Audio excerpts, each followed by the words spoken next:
AITA for refusing to help my friend pay rent after she spent her money on concert tickets.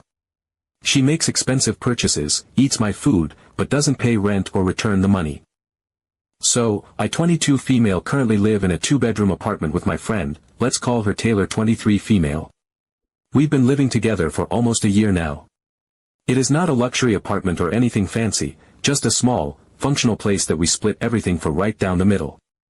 Rent, utilities, groceries, Wi-Fi, all 50-50. I'm a full-time student working a part-time job, and she works full-time at an office job. Money is tight for both of us, but we've always managed to make it work. Or at least, we used to. Last week, rent was due. We usually pay it on the 1st, and we each transfer our half to our landlord directly through an app. Pretty straightforward. On the evening of the last day of the month, Taylor approached me and said she couldn't cover her half this time. She said her paycheck was unexpectedly short and that she had some automatic payments hit her account she forgot about. She looked stressed, apologized for the last-minute notice, and asked if I could spot her half of the rent, just until her next paycheck in 2 weeks. She said she felt terrible even asking, and that this was a one-time thing. I won't lie, I was really stressed out by her request. My own finances are always on the edge, and I budget very carefully. Covering her half of the rent would drain most of my emergency savings, but at the same time, I didn't want to let her down or have us both in trouble with the landlord. I reminded myself that we were friends, and sometimes people go through rough patches. I figured if it was really just this one time, I could grit my teeth, transfer the full rent, and tighten my belt for the next 2 weeks. So I told her yes, I'd help her out, but she had to pay me back as soon as her paycheck came in. She thanked me profusely and promised she'd pay me back. I went to bed a little anxious, but at least the rent was paid. The next day, I'm scrolling through Instagram during a break from class, and I see Taylor's story. She's at a massive concert in our city, one of those stadium-sized events that people talk about for weeks. She had posted videos from the crowd, selfies with friends, merch photos, and clips of the artist singing live. I was shocked. I didn't even know she was going to this concert. And from the look of her seats and the amount of merch she posted, she definitely did not cheap out. At first I tried to give her the benefit of the doubt. Maybe someone gifted her the ticket. Maybe she won it. I was trying to think of any possible explanation that didn't involve her deliberately choosing a concert over paying rent. But when she got home that night, I asked her about it. Calmly, at first. I asked her if she had gone to the concert, and she said yes. Then I asked if someone gave her the ticket or if she paid for it, and she admitted that she had bought the ticket herself, a whole month ago, when she first heard the artist was coming. She said she never thought her finances would be this tight by now, and she didn't want to miss what she called a once-in-a-lifetime experience. She said concerts are one of the few things that make her feel truly alive and that she couldn't just pass it up. I was stunned. I told her how unfair it was that she had money to go to a concert but not to cover rent that I had to stress about and cover on her behalf. She rolled her eyes and told me I was being harsh. She said that experiences like this are important for her mental health and that if the roles were reversed, she would have done the same for me. I told her I wouldn't have let it come to that, because I actually budget for my responsibilities and make sure rent is covered before spending on luxuries. Things got tense very quickly. She said I was making her feel like a burden and that I didn't understand how hard she works or how badly she needed a break. I told her that I get it, mental health matters. But priorities matter too.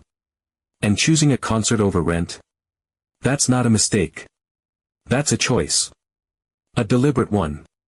She could have sold the ticket or asked me for help before the last minute if things were looking rough, but she didn't. Instead, she banked on me picking up the slack. Since that argument, we haven't spoken more than a few words. She's been cold, slamming doors and avoiding me in the apartment. A couple of mutual friends found out what happened, probably because she vented to them, and now I've been getting mixed reactions. Some of them are on my side and say she crossed a line. Others are telling me I'm being too rigid and that I should be more understanding. One even said I was acting selfish, because concerts are her escape and that everyone deserves to treat themselves sometimes. But here's the thing, I'm not angry that she went to a concert. I'm angry that she chose to go to a concert knowing she might not be able to pay rent. I'm angry that she waited until the very last day to tell me and let me take on the stress and financial hit, while she was out dancing in a stadium. I'm angry that she thinks I'm heartless for calling it out. I didn't sign up to be someone's safety net when they're making impulsive decisions and treating responsibilities like optional tasks. I don't know where we go from here. I'm not looking to end the friendship, but I also can't shake the feeling that she took advantage of my kindness. I feel like if I just let it go, it'll happen again. And I hate being in this place where I feel like the bad guy for having boundaries. So am I the asshole for refusing to cover her rent in the future and for calling her out on prioritizing a concert over her responsibilities? Update 1. It's been a few weeks since the rent and concert debacle, and I wish I could say things improved. Spoiler, they didn't. Not even a little. After the argument about the concert, Taylor shifted into this strange limbo of passive-aggressive behavior that was somehow both subtle and suffocating. She wasn't outwardly hostile, she didn't scream or slam doors or pick fights, but her presence in the apartment turned into this icy, silent force field. Every word felt weighed down. Every interaction was laced with something unspoken. It was like walking on glass, but the glass was invisible and the cuts were slow. We used to talk about everything, late-night vent sessions, cooking dinner together while playing music, staying up to watch shows we were both addicted to. That was gone. It evaporated overnight, like none of it had ever mattered.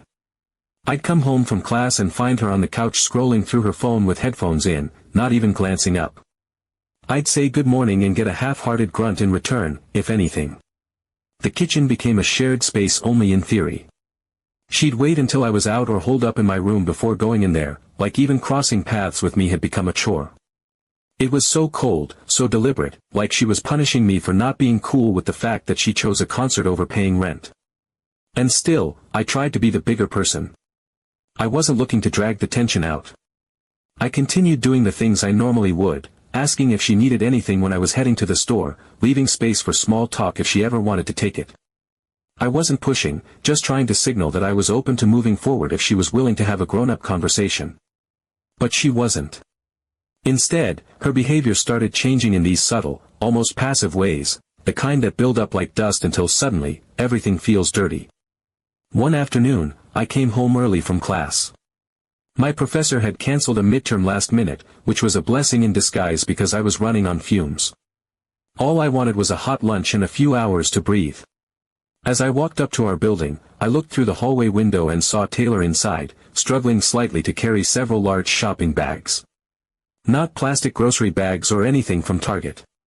These were glossy, logo-stamped boutique bags, the kind you only get from those high-end stores downtown that always smell like rich people perfume and sell things I can't even pretend to afford. I stopped in my tracks for a second. My brain did this weird flicker, like trying to reconcile what I was seeing with what I knew, namely, that she still hadn't paid me back a cent of the rent money I'd covered for her. But I gave myself the usual internal pep talk. Maybe she was returning something. Maybe she was picking something up for someone else. Maybe, despite appearances, this wasn't what it looked like. I didn't want to leap to conclusions, not again. Not after the concert fight. I told myself to wait it out. Be patient. Don't spiral. That night, all of my rationalizations got thrown out the window. Taylor came into the living room like she was stepping onto the cover of a fashion magazine. She had done her makeup, hair curled perfectly, nails freshly painted.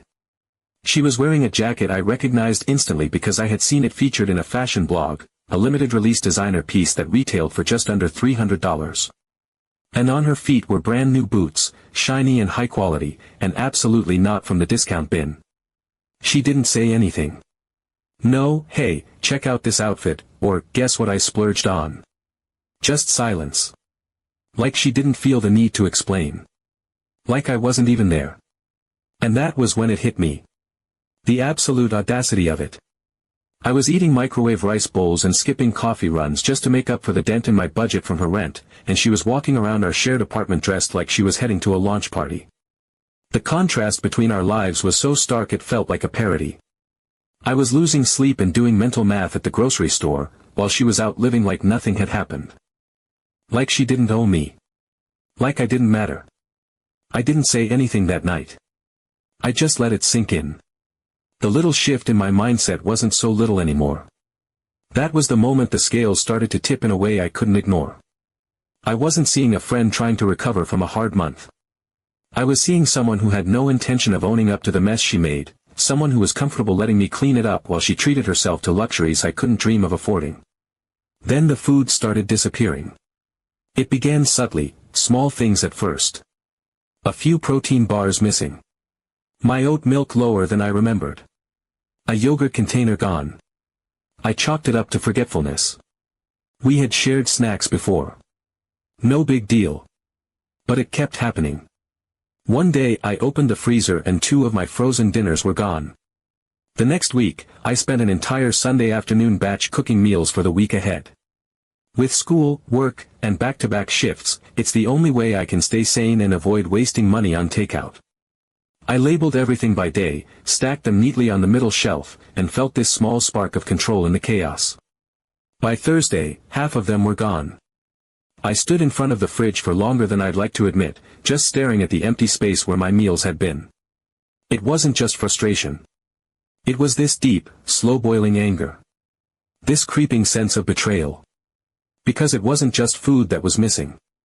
It was effort. It was planning. It was money I didn't have to spare. It was hours of chopping and cooking and cleaning, gone without so much as a sticky note or a text. And the worst part?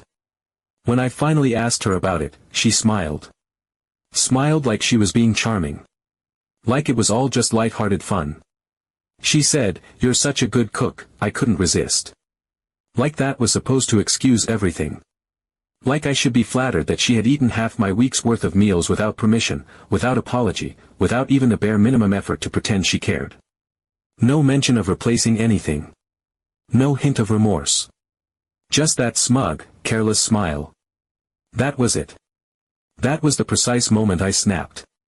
Not loudly. Not dramatically. But internally, something broke. Something that had already been bending under the weight of unfairness, financial stress, and emotional exhaustion. I didn't yell. I didn't cry. I didn't argue. I just stopped. I stopped hoping she'd do the right thing. Stopped making excuses for her. Stopped trying to extend empathy where none was being returned. I had tried to be kind. I had tried to be understanding.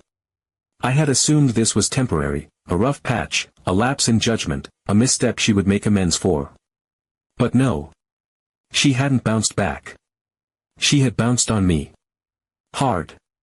She was walking around like everything was fine, like she had no responsibilities, while I was scraping by, covering both of our financial burdens, and now literally feeding her on top of it. And the money? The food? Sure, they hurt. But what stung the most was the entitlement. The way she acted like this was just how things were now. Like of course I'd pick up the slack. Of course I'd be there to bail her out, again and again. The way she looked at me like I was the unreasonable one for finally having a boundary. Like I was supposed to quietly absorb the inconvenience of her poor choices, without complaint, without expectation. I felt like I had been recast in my own life. No longer the friend or the equal or the roommate. Just the fallback. The afterthought. The emotional and financial safety net she thought she could lean on whenever it suited her. Like I was her backup wallet and personal chef. Update 2. So, I did something that the version of me from a few months ago would never have even considered. But that version of me, the one who kept giving people the benefit of the doubt, who carried other people's weight while quietly burning out, she's long gone. Current me. She's done being played. She's done being guilt-tripped into silence, into servitude, into pretending everything is okay just to keep the peace. She's exhausted, raw, and finished bending over backwards for someone who clearly sees kindness as a blank check. I sat down at my tiny desk one night with a spreadsheet and a highlighter. I went through my bank statements, text receipts, digital transactions, every cent I had spent over the past month that I wouldn't have spent if Taylor had simply held up her end of the deal. I included her half of the rent, the full utility bill I had to pay out of pocket because she forgot to send me her portion, the groceries she had eaten without asking, the meal prep she'd consumed in 2 days, even the cleaning supplies I'd picked up when she stopped pitching in and started treating shared spaces like hotel rooms. I itemized everything. Line by line. Then I printed it out. 3 pages. Stapled. Neat. No emotion, no accusations, just numbers. I slipped the pages into an envelope and added a note on top, handwritten in black ink. The note didn't have a lecture. It wasn't bitter or nasty. It simply said, "This is what I'm owed." That night, after another dinner where she silently walked past me and then emerged from her room dressed for some social event, I waited until she was sitting on the couch scrolling through her phone. I walked over, placed the envelope next to her, and walked away. No eye contact. No explanation. Just the facts in a sealed packet. It felt cold. It felt transactional. But it also felt necessary. I went back to my room and closed the door. I sat in silence for a while, the kind of silence that hums in your bones. About 10 minutes later, I heard her door swing open. Then I heard the envelope being picked up and the pages being rustled. Then, laughter. Disbelieving, short, sharp laughter. She thought it was a joke. I could tell immediately by the tone. She must have imagined I was bluffing, trying to prove a point with no intention of following through. Then I heard her voice rise. Not loud enough for me to catch every word, but loud enough to hear the anger. The disbelief. She couldn't believe I had actually tallied it all up. That I had dared to assign a price tag to everything she had taken for granted. And then, the inevitable storm, the door slammed, hard enough to rattle the picture frames in the hallway. The echo of it lingered longer than the noise itself. She didn't speak to me the next day. Not even the usual cold shoulder. Just total avoidance. Like I had become radioactive. I noticed her pacing the apartment that afternoon, muttering under her breath, texting furiously. She was clearly trying to figure out what to do. She hadn't expected consequences. She hadn't expected me to shift from understanding roommate to someone who would actually demand accountability. And then came the night that I heard her break. It was around 10 p.m. I was lying in bed, reading, and the apartment was unusually quiet. Then I heard her voice, muffled, shaky. She was on the phone with someone, probably in her room with the door closed, but the walls in our apartment are thin, and I could hear just enough to recognize the tone. She was crying. Not angry crying, but the kind of gutted sobbing that comes from desperation. Her voice cracked several times, and I heard phrases like, "I didn't know it would get this bad," and "I need help." I didn't want to eavesdrop, so I put on my headphones and let her have whatever moment she was having. The next morning, I woke up early to study before my shift. I walked into the kitchen and saw an envelope sitting on the table with my name written on it. It was heavy. Heavier than just a letter. I opened it and inside was a check, a real, physical check. It was written out from a personal account with her father's name on it. And it was for the exact amount I had listed in my spreadsheet. Every cent down to the dollar. Rent, utilities, groceries, cleaning supplies. Paid. There was nothing else in the envelope. No note. No apology. No thank you. Just the check. It was the most transactional moment of our entire friendship, and somehow it felt like the most honest one too. She hadn't tried to explain or justify anything. She had just paid the debt. That day, I didn't see her until late in the afternoon. I was heading out the door, and she was coming in. We almost bumped into each other in the hallway. For a second, we locked eyes. Her face was puffy, like she'd been crying again, but she held her expression tight. She didn't say anything. Didn't ask if I got the check, didn't offer any explanation for how she got the money, didn't apologize or even break the silence. Just gave me this stiff, tight-lipped nod, not quite angry, not quite grateful. Just acknowledgement. A nod that said, "I got the message." And that was it. She didn't say a word when we crossed paths that day. Just a tight nod. Update 3. So, fast forward to now, we still live together.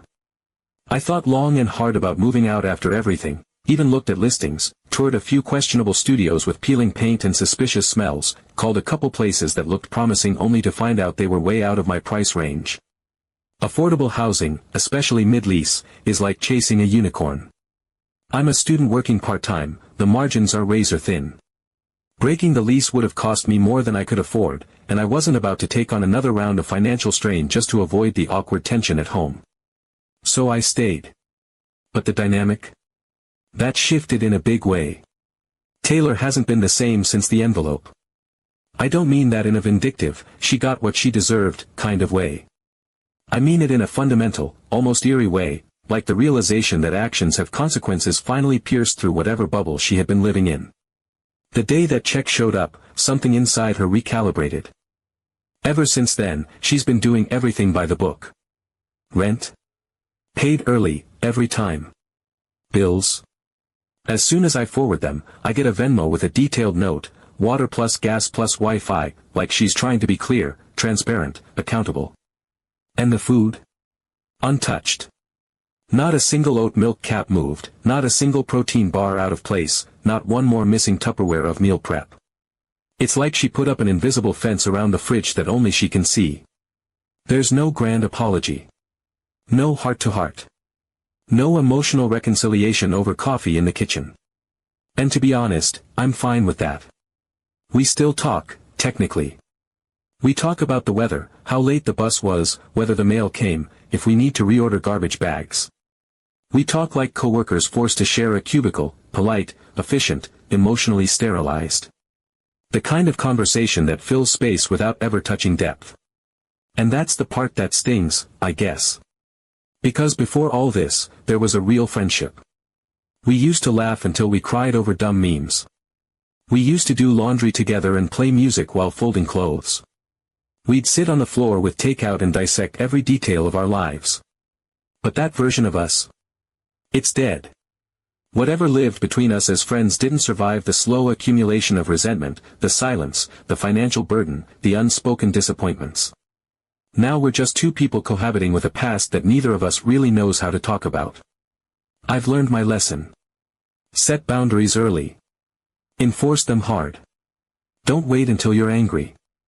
Don't wait until you're buried under the weight of politeness and unspoken resentment. I used to think being the chill roommate was a badge of honor. That going with the flow meant I was easy to live with, easy to get along with. But what it really meant was that I let things slide until I couldn't anymore. I let grace become permission. I let generosity become expectation. And I paid the price, literally and emotionally. I don't think Taylor's a bad person. I really don't. I think she grew up in a world where someone always fixed it when she messed up.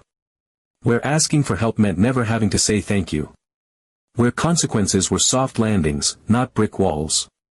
She wasn't malicious, she was just used to being rescued. And I don't think it ever occurred to her that I wouldn't keep playing the part. That I could say no. That I would hold the line. But now she knows. Now she knows that I won't sacrifice my stability to keep her comfortable. That I'm not a backup plan. That kindness has limits.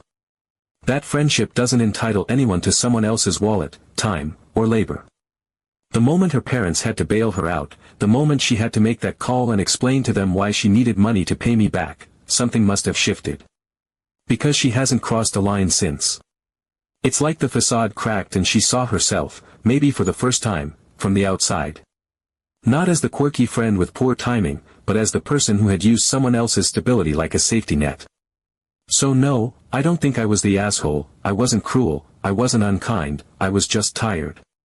Tired of pretending that everything was fine. Tired of pretending I wasn't slowly drowning in silence and debt and meals I never got to eat.